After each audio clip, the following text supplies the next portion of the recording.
नमस्कार, जय हिंद, वंदे मातरम। सभी का अभिनंदन है एनडीसी निशुल्क क्लासेस में। आप सभी का स्वागत है। तो कल की क्लास जो थी वो गद्य विधाओं का विकास को लेकर थी और उस क्लास में तेज नहीं पढ़ाया है, बल्कि जो हमारे पीछे पढ़ा हुआ था ना उसी को रिवीजन करवाया है। तो जब रिवीजन होगा तो ऑब्वियसली थोड़ी सी स्पीड से होगा, है ना। ये क्यों बता रहा हूँ तो आप समझ गए होंगे कि कोई ना कोई किसी स्टूडेंट्स को जो है, कोई मान लो ऐसा लगता है कि सर थोड़ा स्पीड से पढ़ा दिया, तो स्पीड से नहीं पढ़ाया बल्कि ये पीछे पढ़ा हुआ था, तो उसको रिवीजन करवाएंगे तो फिर उस पर ज़्यादा समय देने का कोई मतलब नहीं है। तो गद्य विधाओं का विकास कैसे हुआ, किस प्रकार से, मतलब आदिकाल से गद्य रचनाएं लिखी जा रही है, राजस्थानी गद्य, खड़ी बोली गद्य, है ना, ब्रज भाषा में भी गद्य लिखा गया। आज हम सबसे पहले स्टार्ट करेंगे कहानी विकास, कहानियों के बारे में शुरुआत करेंगे। आप जानते हैं कि कहानी जो परंपरा है या कहानी जो है, कहानियां जो है उनका कोई अंत नहीं है, बहुत सी कहानियां लिखी हुई है। अब सोचे कि अगर मैं केवल कहानियां पढ़ाऊं सारी, तो यकीन माने 1 महीना लग जाए, तो ऐसा तो पॉसिबल नहीं है। लेकिन हम जिस तरीके से पढ़ेंगे कुछ बेहतर तरीके से पढ़ेंगे, जिससे परीक्षा की दृष्टि से इंपॉर्टेंट चीजें जो है हमारे सामने। सबसे पहले है ना कहानी।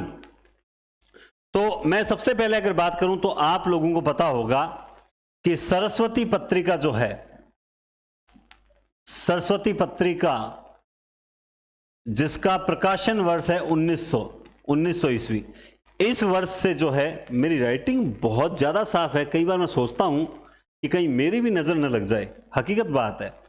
बाकी वो कहता है ना भाई, मारवाड़ी में कहावत है कि मोरियों पगा ने देख रोए, है ना। मोर जो होता है ना वो बहुत सुंदर होता है, लेकिन अब जब वो अपने पैरों की ओर देखता है ना तो उसे बहुत बुरा लगता है कि मैं इतना सुंदर लेकिन मेरे पैर कितने गंदे हैं। तो वैसी हालत मेरी हो रखी है कि राइटिंग जो बोर्ड की है ना वो सेट नहीं बैठती। खैर, आप लोगों को समझ आ जाती है, ये बलिहारी है। सरस्वती पत्रिका जो है उसका जो प्रकाशन वर्ष है आप जानते हैं वो है 1900 ईस्वी। क्या है 19। और कहते हैं कि कहानी, इतिहासकार कहते हैं कि कहानी विधा का प्रारंभ इसके बाद से ही माना जाता है।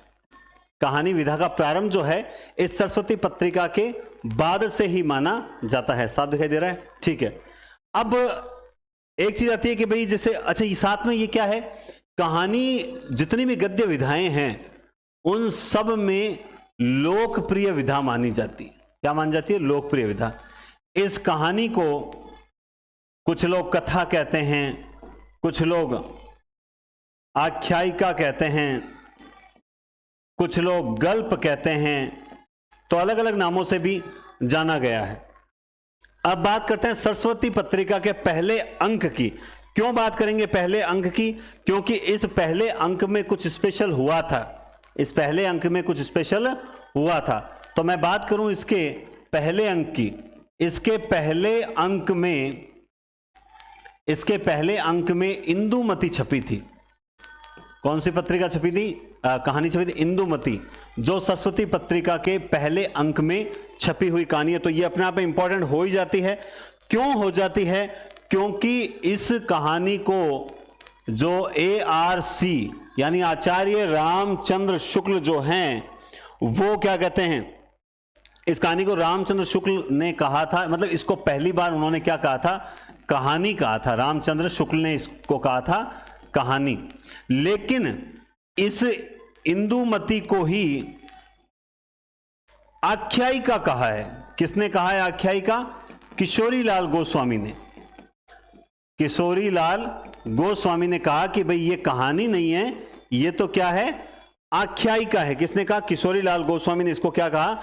आख्यायिका कहकर पुकारा है। अब कुछ दिन बाद क्या होता है कि आपको पता है एक कहानी लिखी जाती है, 11 वर्ष का समय। ये कहानी लिखी तो किसने थी? ARC रामचंद्र शुक्ल ने। और इन्होंने खुद ने ही अपनी इस कहानी को क्या कहा कि ये मैंने जो लिखी है ये क्या है? आख्यायिका है। ये क्या है? आख्यायिका है। बात को समझना, अभी आपको समझ कुछ नहीं आएगा, मैं एक बार लिखते जा रहा हूं और समझाते जा रहा हूं। अब आप कहोगे सर ये आपने नोट्स में नहीं लिखा है। नोट्स के हिसाब से तैयार किए जाते हैं, कोई किताब के हिसाब से नहीं तैयार किए जाते हैं।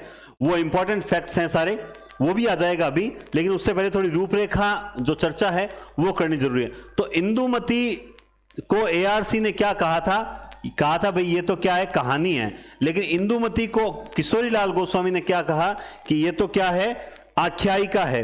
और रामचंद्र शुक्ल ने जो 11 वर्ष का समय लिखी, उसे इन्होंने खुद ने ही क्या कहा, आख्यायिका कहकर पुकारा था। अब आप इस चीज को यूं समझें कि जो इंदु पत्रिकाएं थी, इंदु पत्रिका के बारे में आप सब जानते हैं, इंदु पत्रिका में जो है कहानियों के लिए आख्यायिका शब्द प्रयुक्त होता था। मतलब इंदु पत्रिका में जो भी कहानी छपती थी उसके लिए आख्यायिका शब्द, यानी इंदु पत्रिका जो भी थी ना, तो इंदु पत्रिका में जो भी कहानी छपती थी उसे क्या कहते थे, आख्यायिका कहकर पुकारते थे। जबकि माधुरी, इसके अलावा विशाल भारत और मर्यादा, इन तीनों पत्रिकाओं में जब कहानियां छपती थी, कौन सी, माधुरी, मर्यादा और विशाल भारत, माधुरी, मर्यादा और विशाल भारत, ये पत्रिकाएं जो थी, इनमें जब कहानी छपती थी तो इसे किस नाम से जाना जाता था, गल्प नाम से जाना जाता था। क्योंकि हम पढ़ते हैं कि प्रेमचंद ने कहानी को गल्प कहकर पुकारा है, हम ये लाइन पढ़ते भी हैं, तो हमें ये पता होना चाहिए कि भाई ये कथा, आख्यायिका, गल्प एक ही चीज है या अलग है, या क्या है इसके पीछे मैटर, इन तीनों को अलग अलग क्यों कहा गया। क्योंकि गल्प कहने वालों पर कहीं ना कहीं बंगाली प्रभाव था, यूं मान लीजिए, ठीक है। और माधुरी, मर्यादा और विशाल भारत में जो भी पत्रिका छपती थी तो उसे क्या कहा जाता था, गल्प कहा जाता था। जबकि इंदु पत्रिका में जब छपती थी तो उसे आख्यायिका कहा जाता था, क्योंकि बंगाली जो प्रभाव था तभी गल्प कहा गया है। बंगाली कथाओं का उस वक्त अनुकरण खूब हुआ था और गल्प कहकर पुकारा गया था। तो ये छोटी सी एक चर्चा है ये कि भाई क्या है, सरस्वती पत्रिका जो है उसके बाद से ही कहानी विधा की स्टार्टिंग मानी जाती है। और सरस्वती पत्रिका के पहले अंक में छपी थी ये इंदुमती, जिसे एआरसी ने कहानी कहकर पुकारा है। लेकिन अब इसको आप समझ गए होंगे कि इस इंदुमती को रामचंद्र शुक्ल जो है, इंदुमती को जो अच्छा इंदुमती है किसकी, इंदुमती कहानी किसकी है, किशोरीलाल गोस्वामी की है।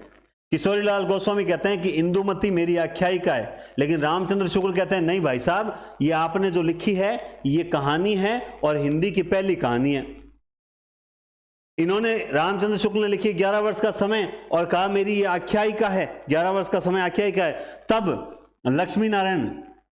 लक्ष्मी नारायण जी जो हैं वो कहते हैं नहीं भाई साहब, आपकी ये जो है 11 वर्ष का समय ये प्रथम कहानी है।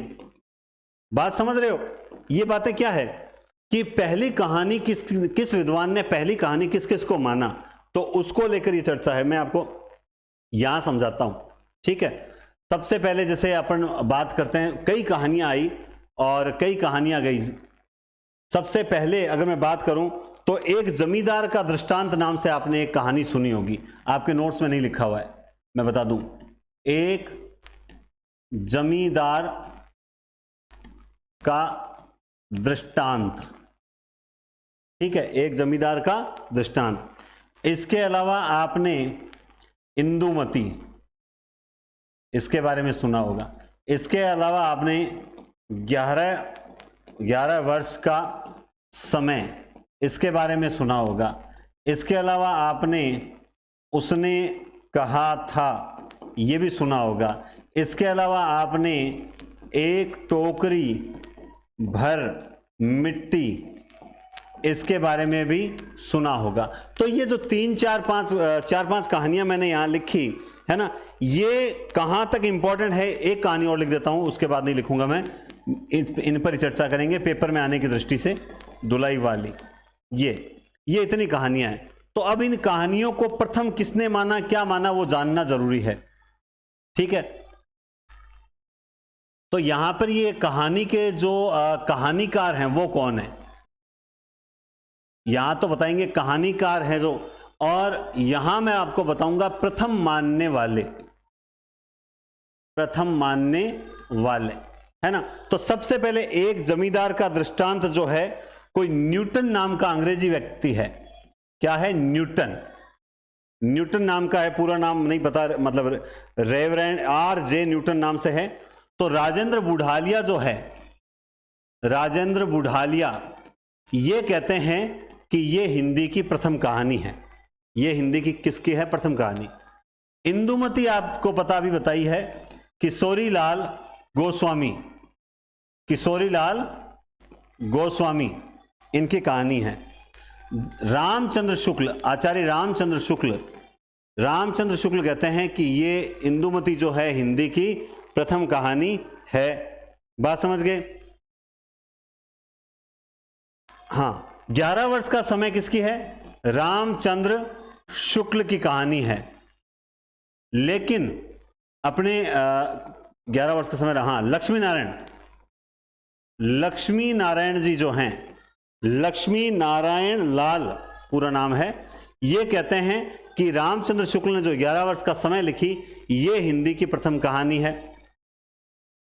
फिर उसके बाद बात करते हैं एक टोकरी भर मिट्टी की। हाँ, बीच में मैंने एक छोड़ दी, मुझे पता है, माधवराव सप्रे, माधवराव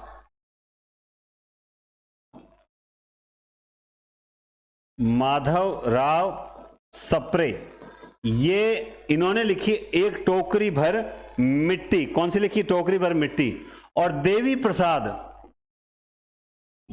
प्रसाद वर्मा कहते हैं ये हिंदी की प्रथम कहानी है। बाद में आते हैं दुलाई वाली, जो कि हम पढ़ते हैं बंग महिला ने लिखी दुलाई वाली। इसे कहते हैं राय कृष्ण दास, कहते हैं राय कृष्ण दास, ये कहते हैं ये हिंदी की प्रथम कहानी थी। उसने कहा था चंद्रधर शर्मा गुलेरी, इनकी एक कहानी है। तो राजेंद्र यादव कहते हैं कि हिंदी की प्रथम कहानी अगर किसी को माना जाए, हिंदी की प्रथम कहानी किसी को माना जाए तो वो किसको माना जाए, 11 इसको उसने कहा था को माना जाए। तो अब ये चीजें हो गई। अब जैसे ये जो किशोरीलाल हैं, किशोरीलाल इंदुमती लिखी थी इन्होंने, ठीक है। इसी तरह से इन्होंने एक कहानी और लिखी थी, क्या लिखी थी, प्रणयनी परिणय। ये भी जो है किसकी कहानी है,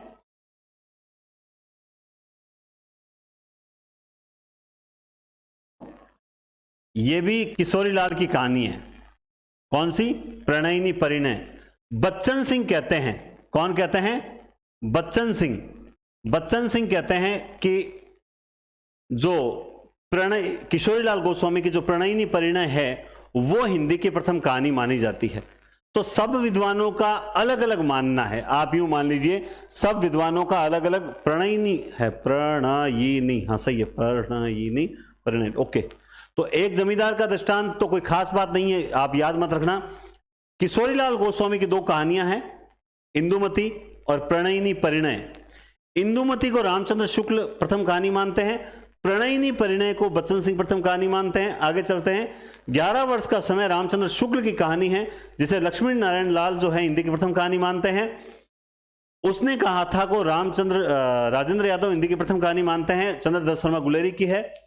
एक टोकरी भर मिट्टी, क्या है, एक टोकरी भर मिट्टी, माधवराव सप्रे और देवी प्रसाद पूर्ण, ये है इंपॉर्टेंट कहानी। जिसे ऑल ओवर देखा जाए तो एक टोकरी भर मिट्टी कहानी को सभी जो हैं वो प्रथम कहानी के रूप में स्वीकार कर लेते हैं। समझ गए बात आप। तो एक बार यहां लिखा इसलिए है ताकि याद हो जाए। अब जैसे आपको बोर्ड पे नहीं देखना है, सबसे पहले लिखा हमने दृष्टांत वाला, कौन सा लिखा, एक जमींदार का दृष्टांत, ये न्यूटन की है। और जो राजेंद्र बुढ़ालिया हैं वो इसे प्रथम कहानी मानते हैं, आपको याद नहीं करना है। सेकंड नंबर पे जो हमने लिखी वो किशोरीलाल गोस्वामी की दो कहानी, एक तो अपने इंदुमती और एक प्रणयनी परिणय। इंदुमती को रामचंद्र शुक्ल पहली कहानी मानते हैं, जबकि प्रणयनी परिणय को बच्चन सिंह पहली कहानी मानते हैं। ये तो साहब बात क्लियर हो गई। उसने कहा था जो फ्लैशबैक पद्धति पर लिखी गई है, इसे राजेंद्र यादव हिंदी की प्रथम कहानी मानते हैं। 11 वर्ष का समय रामचंद्र शुक्ल के, इसे लक्ष्मी नारायण लाल प्रथम कहानी मानते हैं। दुलाई वाली बंग महिला की है जिसे राय कृष्णदास, ये याद नहीं रहता, थोड़ा ध्यान रखें, राय कृष्णदास पहली कहानी मानते हैं। ओवरऑल कहें या फिर जो देवी प्रसाद वर्मा ने माना एक टोकरी भर मिट्टी, ये माधवराव सप्रे की कहानी है, इसे हिंदी की प्रथम कहानी माना जाता है। ठीक है, अब यहां पे सारी वही चीजें लिखी हुई है। हिंदी की सर्वप्रथम कहानी इंदुमती 1900 ईस्वी में, लेखक किशोरीलाल गोस्वामी। ठीक है, अब ये इंदुमती किसने माना? ARC ने माना। बच्चन सिंह के अनुसार, डॉक्टर बच्चन सिंह के अनुसार हिंदी की सर्वप्रथम कहानी प्रणयिनी परिणय किसने माना? किशोरीलाल गोस्वामी। अब कितना जल्दी याद होगा, वहां पे बोर्ड वर्क करने के पीछे कारण था, थोड़ा जल्दी याद हो जाएगा। आधुनिक शोध आपको कहीं कहीं मिलेगा नवीन शोध। आधुनिक या नवीन एक ही बात है। शोध के अनुसार हिंदी की सबसे पहली कहानी कौन सी मानी जाती है? तो आप इसमें दिमाग में रखें कि एक टोकरी भर मिट्टी 1901 माधवराव सप्रे। मैं आपको एक बहुत इंपॉर्टेंट बात बता देता हूं कि ये तीनों कहानियां 1900 और 1887 और 1901, इन स्टार्टिंग वाली कहानियों के सन जरूर याद रख लेना। इन स्टार्टिंग वाली कहानियों के सन जरूर याद रख लेना। ये बहुत इंपॉर्टेंट चीज बता रहा हूं आपको, समझ गए बात आप? ठीक है, अब उसके बाद आप देखेंगे कि हिंदी की प्रथम वैज्ञानिक कहानी कौन सी है? चंद्रलोक की यात्रा। अगर आपने नहीं पढ़ी है प्रथम वैज्ञानिक कहानी, तो इसे जरूर पढ़ें। ये वास्तव में बहुत अच्छी लिखी हुई है, चंद्रलोक की यात्रा। ये बहुत बढ़िया लिखी हुई है, अगर नहीं पढ़ी है तो कभी खाली समय निकालकर नेट पे पढ़ ले। में हिंदी में प्रथम ऐतिहासिक कहानी जो है, परंपरा के जनक हैं वृंदावन लाल वर्मा। वृंदावन लाल वर्मा जिन्होंने ये है वृंदावन लाल वर्मा, ऐतिहासिक कहानी लिखी कौन सी थी बताओ, देखें किसी को याद हो तो? राखी बंद भाई। ये प्रथम ऐतिहासिक राखी बंद भाई, प्रथम ऐतिहासिक जो कहानी मानी जाती है राखी बंद भाई, प्रथम ऐतिहासिक कहानी मानी जाती है राखी बंद भाई, और ऐतिहासिक परंपरा के जनक हैं वृंदावन लाल वर्मा। ठीक है, इसी तरह से अगर मैं आपसे बात पूछूं, क्या गुरजीत हूं कौन पार पड़े? तीर धीर है ना, सब पार पड़े, मैं हूं। हाँ, शिकारी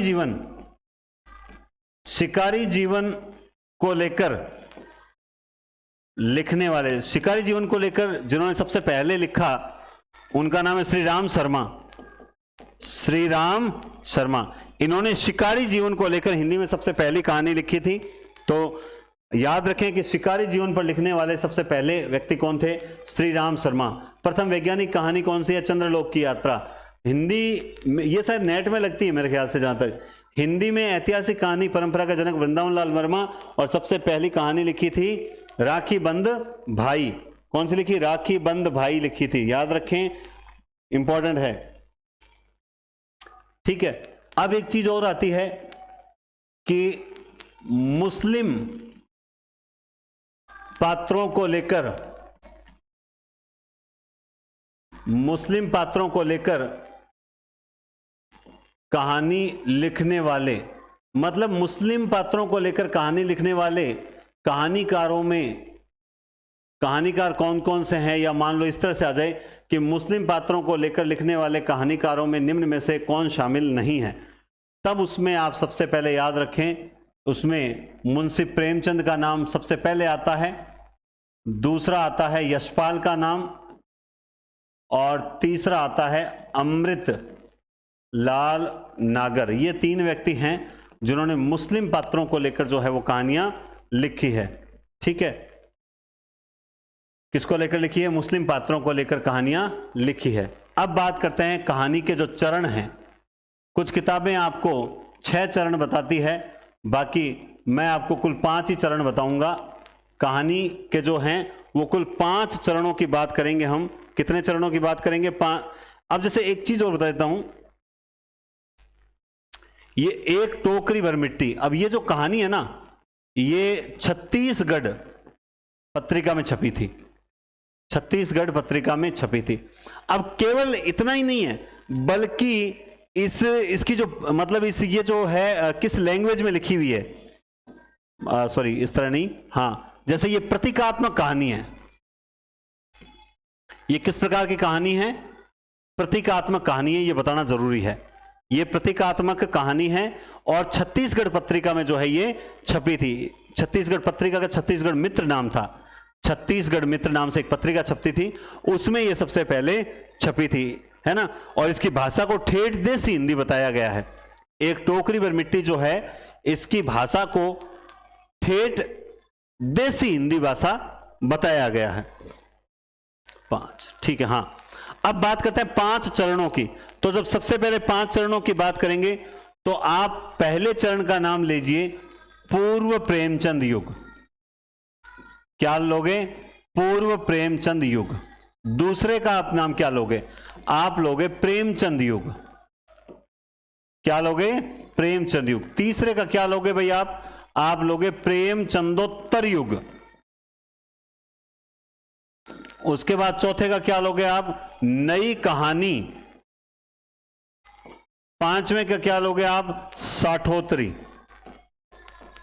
साठोत्तरी कहानी आंदोलन। ये हम लास्ट में पढ़ेंगे। अब आप लोग में जो हैं, जिनके पास नोट्स हैं, वो सोच रहे होंगे सर आपने स्टार्टिंग में हमें तो वो बता रखा है, नई कहानी, सचेतन कहानी, कहानी के लेखक वगैरह नोट्स में तो आपके वो हैं, मानता हूं, लेकिन वो नोट्स में स्टार्टिंग में समझाए हुए हैं, पर वो अपनी लास्ट क्लास में आएगा, जब ये साठोत्तरी पढ़ेंगे ना तब आएगा। तो पूर्व प्रेमचंद युग जो है इसका समय हम लेते हैं, मतलब देखो आप यूं मान लीजिए, मोस्टली देखा जाए तो 1900 से 1915 का जो समय है वो यही माना जाता है। फिर 1900, अच्छा, इस पूर्व प्रेमचंद युग में जो कहानियां लिखी गई ना, यानी उसमें से कुछ द्विवेदी युग की कहानियां भी है, जैसे उसने कहा था वगैरह, ये द्विवेदी युग के आसपास की कहानियां मानी जाती है। फिर 1915 से लेकर 1936 में मुंशी प्रेमचंद का निधन होता है, तो 36 तक का जो है वो युग है प्रेमचंद युग। फिर प्रेमचंद चंदोत्तर युग की बात करते हैं तो 1900 मतलब 36 में निधन हो गया, तो 36 में उसके बाद 1936 से लेकर 1900 आप कहां तक लेंगे तो 1955 तक हम लेंगे ये कहानी। फिर बात करते हैं 1955 से लेकर 1960 तक का जो समय है वो सारा हम ले लेंगे 1955 से 60 नई कहानी में। और उसके बाद 1960 के बाद जो आंदोलन हुए और जो अब तक चल रहे हैं वो सारा किस में आ जाएगा? वो आ जाएगा साठोत्तरी में। किसमें आ जाएगा? साठोत्तरी में आ जाएगा। ठीक है। अब जो प्रारंभिक काल कह दूं या मैं इसको कह दूं पूर्व प्रेमचंद युग, प्रेमचंद युग, इस युग की इंपॉर्टेंट कहानियां आपको जानना जरूरी है। यहां पर कोई विशेष प्रश्न नहीं आएगा, मैं बीच बीच में आपको बताता रहूंगा। यहां जैसे हमने कल पढ़ा था रानी केतकी की कहानी, या जिसका नाम उदयभान चरित है ना, तो यह सैयद इंसा अल्लाह खां की कहानी 1803 में लिखी गई थी। बात समझ गए? यहां कोई विशेष बात नहीं है। ठीक है। इसके अलावा राजा भोज का सपना, राजा शिव प्रसाद सितारे हिंद 1853 ईस्वी, इसे कुछ विद्वान जो है हिंदी की प्रथम कहानी मानते थे, लेकिन इसमें मौलिक तत्व नहीं होने के कारण इसको नहीं माना गया। उसने कहा था को राजेंद्र यादव ने हिंदी की प्रथम मौलिक कहानी माना है, और उसने कहा था जो है वो फ्लैशबैक यानी पूर्व दीप्ति शैली में लिखी गई कहानी है। बात आती है सर उसने कहा था छपी किस पत्रिका में थी, तो ये सरस्वती पत्रिका में छपी थी। किस पत्रिका में छपी थी? सरस्वती पत्रिका। ये नोट्स में शायद लिखा हुआ है, अगर नहीं लिखा हुआ है तो इसे ऐड करने का प्रयास करें, है ना। और इस कहानी पर एक फिल्म भी बनी हुई है, ध्यान रखना, फिल्म भी बनी थी, और वो 1960 है, 1960 ही होना चाहिए, 1960 में शायद शीर्षक से कोई फिल्म भी बनी थी। 11 वर्ष का समय 1930 में रामचंद्र शुक्ल की कहानी है, इसको आप याद रखना, ये भी इंपॉर्टेंट कहानियों में से एक कहानी है। ठीक है ना। जैसे आपको बताऊं, एक कहानी है चंद्रदेव से मेरी बातें, अगर आपने सुन रखी हो तो। इसमें लिखा हुआ है क्या? नहीं लिखा हुआ है। चंद्रदेव से मेरी बातें, चंद्रदेव से मेरी बातें। अब ये कहानी किसकी है? ये है राजेंद्र बाला घोष की, राजेंद्र बाला घोष की कहानी है। चंद्रदेव से मेरी बातें राजेंद्र बाला घोष की कहानी है। इसे हिंदी की प्रथम राजनीतिक कहानी कहा जाता है। इसे प्रथम राजनीतिक कहानी कहा जाता है। कोई पांडे जी हैं, उन्होंने इसको हिंदी की प्रथम राजनीतिक कहानी जो है बताया है। इसमें राजनीतिक है ना, तो इसमें बुजुर्गों की निरंकुशता पर बताया गया है। और बुजुर्गों की निरंकुशता से, मैंने पढ़ी नहीं है कहानी, बुजुर्गों की निरंकुशता पर बताया गया है, यानी कहना चाहते हैं कि जब नेता बुजुर्ग हो जाता है फिर भी उसकी सीट के प्रति, कुर्सी के प्रति जो लालच है वो समाप्त नहीं हो पाता। तो चंद्रदेव से मेरी बातें, ये कहानी राजेंद्र बाला घोष की और प्रथम राजनीतिक कहानी कहा जाता है, इसके बारे में ध्यान रखें। और अगर इसके बारे में एक प्रश्न और आ जाए तो ध्यान रखना, ये जो व्यक्ति हैं लॉर्ड वायसराय कर्जन, किसके बारे में बात कर रहा हूं मैं? कर्जन, मतलब कर्जन, जो लॉर्ड कर्जन है उसके प्रशासन पर करारा व्यंग्य किया गया। चंद्रदेव से मेरी बातें राजेंद्र बाला घोष की कहानी है। इसे भावनाथ पांडे ने हिंदी की प्रथम, हाँ भावनाथ पांडे, बिल्कुल या पांडे जी, भावनाथ पांडे ने हिंदी की प्रथम राजनीतिक कहानी कहकर पुकारा है। भावनाथ पांडे, भावदेव पांडे क्या है, याद नहीं आ रहा। ये है भाई, भावनाथ नहीं है, भावदेव पांडे है। भावदेव पांडे ने हिंदी की प्रथम राजनीतिक कहानी कहा है। इस कहानी में बुजुर्गों की निरंकुशता पर करारा व्यंग्य है।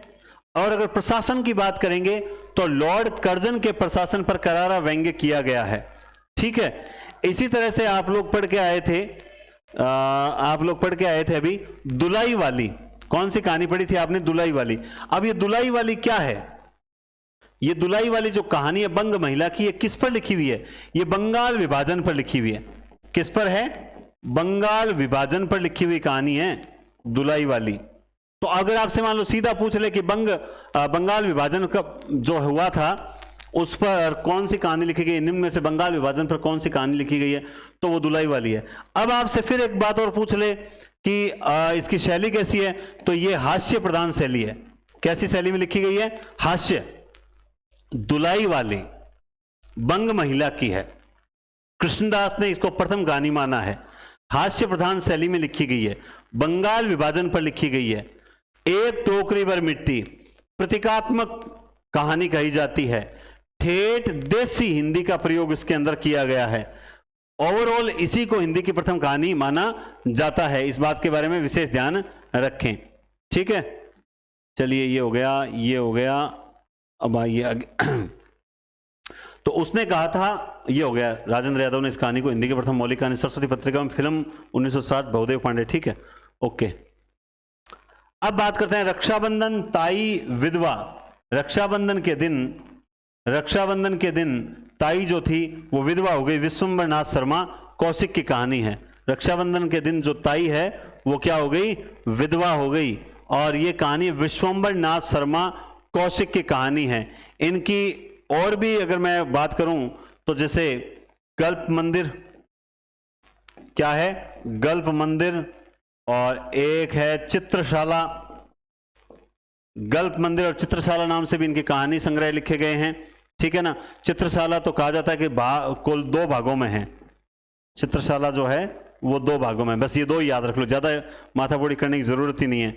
अब बाकी याद करोगे ना तो प्रेम प्रतिमा, मणिमाला, कल्लोल, ये तीनों भी इन्हीं की है। प्रेम प्रतिमा, मणिमाला और कल्लोल। प्रेम प्रतिमा, मणिमाला और कल्लोल ये भी इनकी, लेकिन इंपॉर्टेंट नहीं है। विश्वंभर नाथ शर्मा, रक्षाबंधन के दिन ताई जो है वो विधवा हो गई, विश्वंभर नाथ शर्मा। ठीक है। राधिका रमण प्रसाद सिंह, राधिका जब रमती थी तो कानों में कंगना पहनकर रमती थी। तो राधिका रमण प्रसाद सिंह की जो कहानी है उसका नाम है, क्या नाम है उसका? उसका नाम है कानों में कंगना। राधिका रमण प्रसाद सिंह, कानों में कंगना। ठीक है। इसके अलावा इनकी 2 रचनाएं और भी याद रखो। एक है गांधी टोपी, गांधी टोपी। एक और बता देता हूं, कुसुमांजलि। कुसुमांजलि देखो, अभी तो आपको लिख रहा है, अच्छा लग रहा होगा कि मैं इसे लिखा रहा हूं, है ना? आपको अच्छा लग रहा होगा कि मैं लिखा रहा हूं नई नई कहानियां, लेकिन एक बात सोच के देख लेना, ये ज्यादा इसलिए नहीं लिखते हैं क्योंकि कहानी विधा खत्म होते होते इतनी कहानियां हो जाएगी कि लास्ट में सारी मिक्स होने लग जाएगी।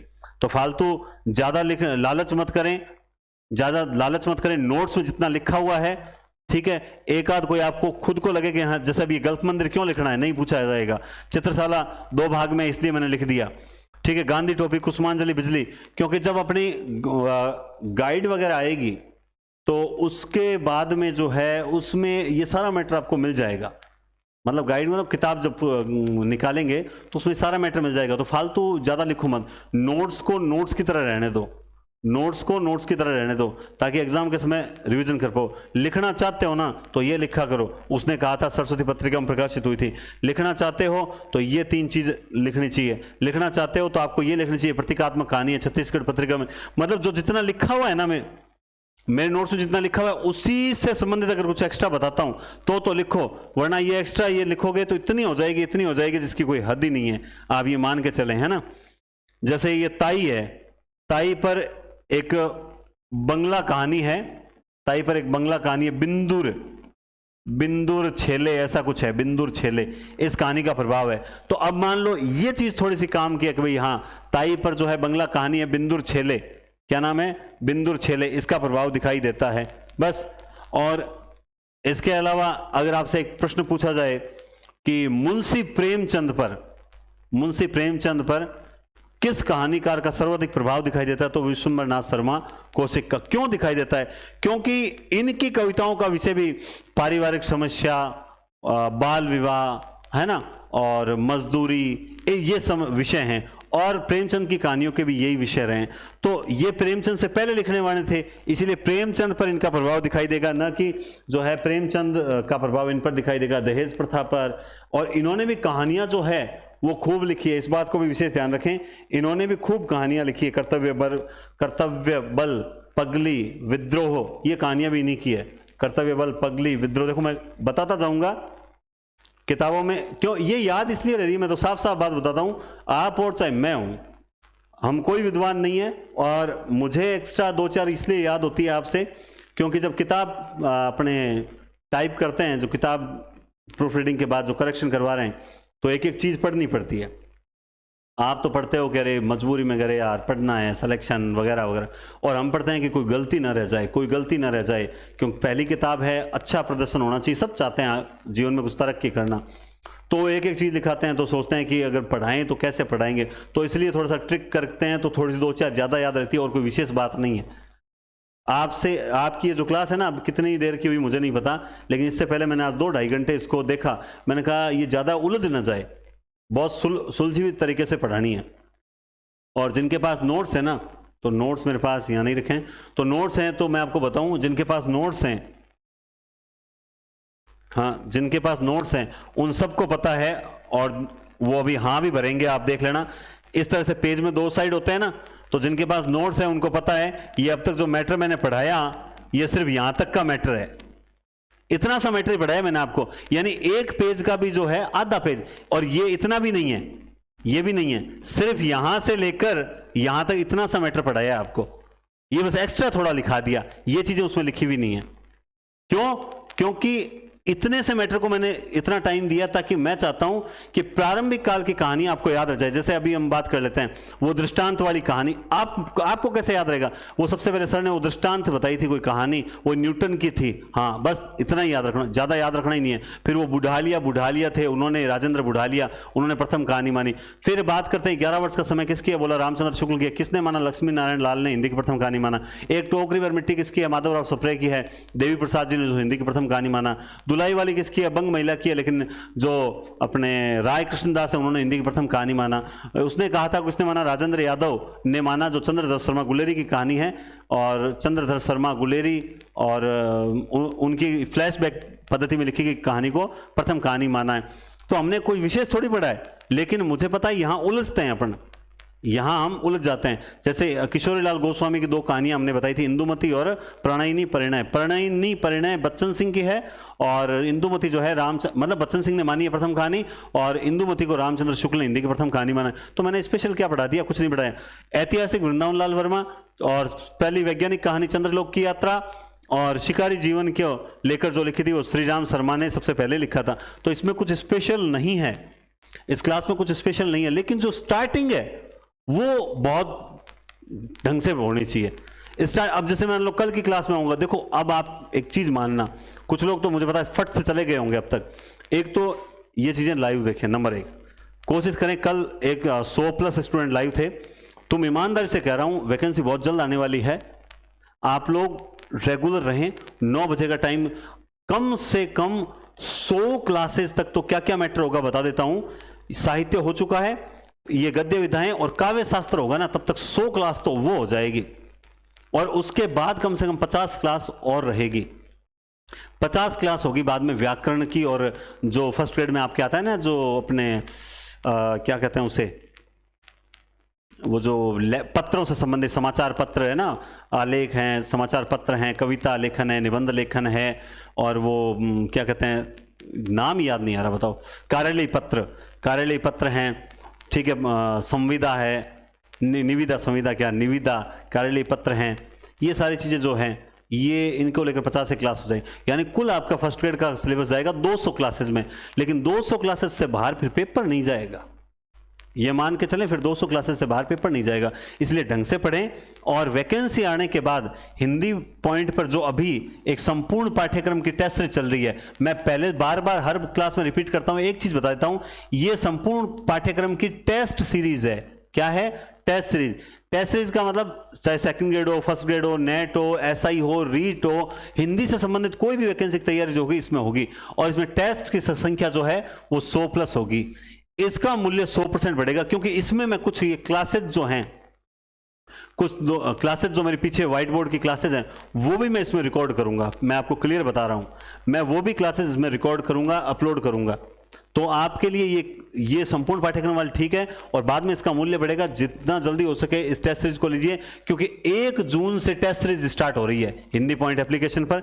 1 जून से टेस्ट हो रहे हैं स्टार्ट, इसका शेड्यूल मैंने पहले से दे दिया है, ठीक है।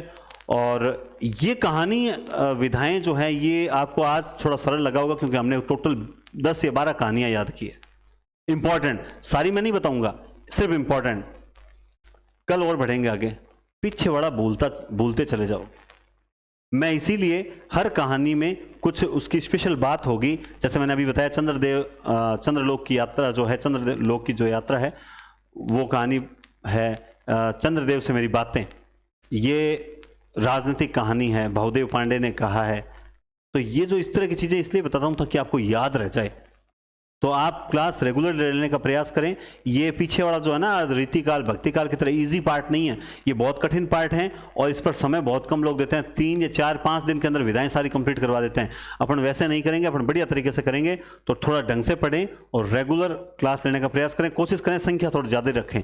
9 से लेकर 10 के बीच में आप टाइम फिक्स कर लें कि 1 घंटे हिंदी पढ़नी है और लाइव जाकर पढ़नी है। फिर आप डाउनलोड कर लें, रिवीजन के टाइम डाउनलोड करें। अभी आप डाउनलोड करोगे, ये गलत है, तरीका है, बहुत गलत है, बहुत ज़्यादा गलत है। ठीक है, बहुत बहुत धन्यवाद, कल मिलते हैं।